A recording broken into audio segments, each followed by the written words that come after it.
Right, here we are today. We're going to basically what we're going to do is we're going to jet wash the engine. I recommend you do this. It's very important that you clean the engine so that when you start putting all the components in, like the motor and everything, and you really want a clean base. So this is one of the most important things to do, is to jet wash everything. You want to get all the grease and all the grime off, and basically jet wash the engine. What I'm using is this gear here.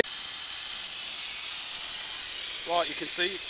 Get all the grease on like this. I mean, you get all the chemicals on first. Yep, make sure it's all on there everywhere. You let it set for a bit, the whole engine bay, and then you must wear a mask, obviously, and a pair of goggles, which I'm not doing. So oh shit, I'm gonna kill myself here. Yeah. And then you let it set for a little bit, let it soak in properly. Let it soak in, and then you jet wash it off. Right, you really want to get it as well underneath the car. As you see, like all the grease underneath there. No, the whole car basically, the whole engine bay. And like I said, it's very important that you do this, because if you don't do it, you'll regret it afterwards.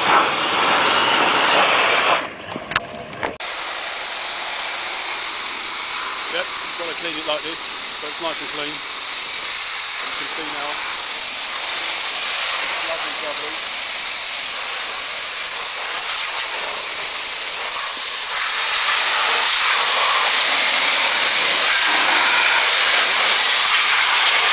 Engine looks brand new though.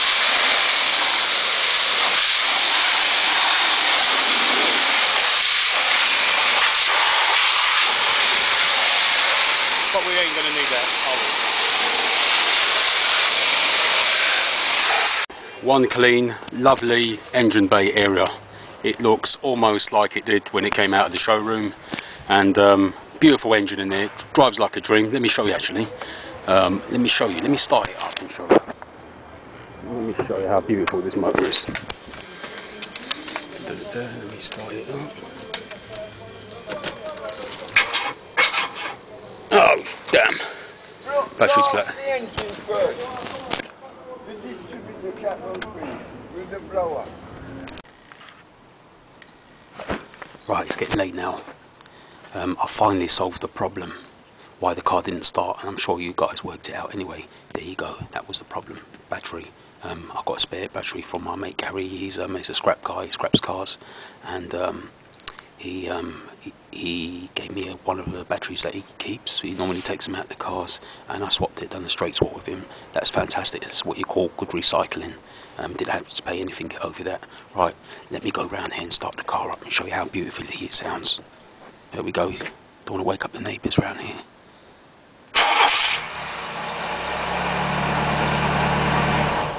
And wow, didn't that sound great? Oh, well, for you petrol heads, yeah, but not for us electric guys. But yeah, it's a lovely car. I don't know, I've never had such a good car in all my life. I mean, normally you go out to buy a car and you check the engine, you make sure it's running, and you know, you make sure it's a good deal, and then you take it home and you keep it for about a week or something, and things start, you know, you start noticing this and start noticing that. You know, you go around the car and it needs this and it needs that, but you know, I've checked this car out thoroughly, and I'll be honest with you, it's a lovely car, beautiful car. It's a shame I have to buy it under these circumstances, which is a good thing anyway, but what I'm doing. But at the same time, it would have been an even better result had it have been just a normal functioning running car. But what's going to happen now is I'm ready to make my next move. This is what you need to do now. You need to locate the gearbox. This is an automatic gearbox transmission here, and right here where you see the different colours, that's where it starts, that's where it joins onto the engine, right there on that line. So you need to get yourself a tape measurer, which I happen to have one right here, and you need to just line it up straight like that, right on the line, just about there, and you need to go back, follow it to where it meets the engine, the chassis leg of the car, and basically what's going to happen is your electric motor is going to start from the gearbox over there, and it's going to hit that wall there, the chassis leg. you don't want the electric motor that you're going to buy to be any longer than that. Right, on my measurement here, it's 18 inches. Well, it's actually 19, but I'm only going to call it 18 because you need a bit of room.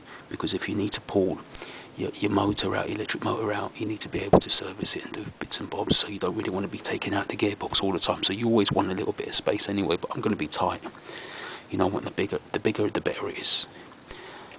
Remember, there's going to be an adapter plate that goes between the transmission gearbox and the electric motor, and that adapter plate, which I'll tell you a bit about later on, that's what holds the two together. You can imagine the electric motor is not going to bolt straight onto the gearbox, so you're going to have to make some kind of plate. It's just a sheet of metal with a hole in the middle where the shaft goes through and meets the gearbox, and that all gets bolted together. Right, now what you need is a DC motor. And it's got to be a DC motor because that's all you're going to find. And you don't really want to muck around with AC motor, that's more complicated. DC motors, you can either get one from America, which is going to be way too expensive and it's going to be new, or you can get one from a forklift. There are literally hundreds, thousands of them about. You just got to find them. You won't find anyone specifically selling an electric motor for a forklift. It's going to be difficult to find that. So what you need to do is you need to be a bit more clever, a bit more tactful. You need to go on eBay and type in certain keywords like breaking, scrapping, electric fork, or for spares and repairs, forklifts, electric forklift motor, or electric forklifts. You need to go down to your local electrical motor repairs. Normally they do AC motors, but occasionally you never know, they might have some DC motors there. And the way you tell whether DC motor is the way you tell is normally they're round. They've got no rigid pattern or no rigid gaps on there. I will show you one at some point anyway. And they run on normal car batteries. So that's what you're looking for. You're not looking for an AC one. Normally has a little box connected to it, and it's got some wires, like more than 2 wires sticking out the end of them, really thin wires, AC wires. So that's what you want to do. You want to get your motor now at this stage. You know, forget about all the other bits for now. That's what you really want to concentrate on.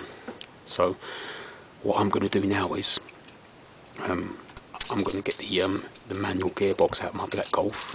Not now, sorry, but that's my next move. And that, obviously the engine and the gearbox are going to come out together. The engine's going to get scrapped because that's seized on the black Golf, and the gearbox is going to come out and go into this. But I've got a bit of a problem, I think. Because what's happened is the gearbox is going to go in here. It's going to be obviously more work and a bit more, you know, technical, whatever. But the shaft is a bit bigger. The drive shaft's slightly bigger, and where it goes into the wheel hub and everything, it all has to be changed and swapped over, obviously. It just makes things a bit more difficult for me because on the automatic gearbox, it's just slightly bigger, bigger build and whatever. So that just means I've got to do a bit more work. But again, it's kind of swaying me in another direction because I'm really doing harm to this car here. So what can I do? I mean, if you guys gonna buy a car, obviously this one was a cheap deal. But if you guys are gonna buy a car, or you girls, you need to go for one that has a seized engine. That's what you really want, the perfect gearbox but a seized engine, and ideally a manual. You're not going to use the clutch on it. You don't need to use the clutch. There's a spider in my ear. And you don't want really a running car, one that's working. It's going to cost you a lot more money. Not in my case, obviously I've got it cheaper. But you want to go for something that's got a seized engine in it. It's vital that you do that because you're saving the environment. Instead of that car being scrapped and recycled, which is a good thing anyway, but at the same time, it takes up energy to do that. And at the same, when that happens, what happens is they recycle that, make something else out of it, cans or whatever, or maybe an aeroplane or whatever it is. But somewhere along the line, they make a new car, which is what you don't want. So that's what you do. Go for an old car, seized engine, and that's what you want to do. Don't make any mistakes. Learn off me, learn off my mistakes. That's what I'm here. I'm here to show you how to do it. So time for me now to go and sort that Golf out, get that gearbox out, get that engine out, get that sorted, and that's my next move. So bye for now. Gotta go.